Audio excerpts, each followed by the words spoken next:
this is what happens.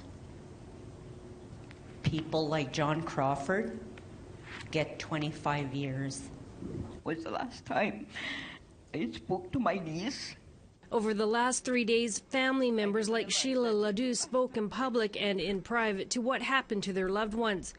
Many of them also said the judicial system needs to change because it continues to fail Indigenous women and their families. They failed us there, and I hope that with these recommendations that the justice system doesn't fail any more families. Families don't fall through the cracks with the court system.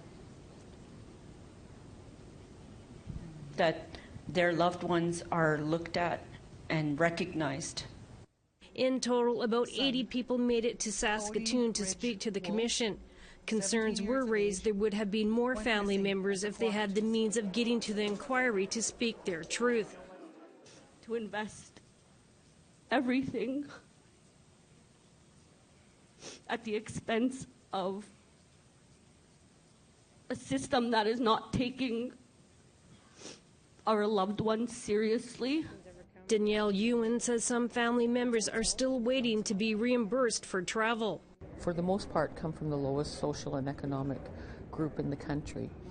They weren't given the financial support to come. They had to come on their own, and it's caused some anxiety, and then it makes them feel being put into position to ask. It's embarrassing, and they end up feeling humiliated. So I put the request into Marion Buller that, should this extension happen, that we go to the northern and remote communities. Grand Chief of the Federation of Sovereign Indigenous Nations, Bobby Cameron, supports the inquiry's call for an extension.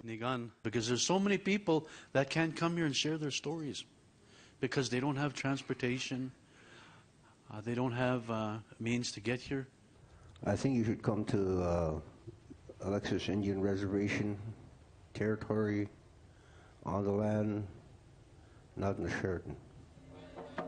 The inquiry says if the need is great enough, they'll send statement gatherers into the communities. The inquiry's next stop is in northern Quebec, the home of Commissioner Michelle Audette. Shirley McLean, APTN National News, Saskatoon.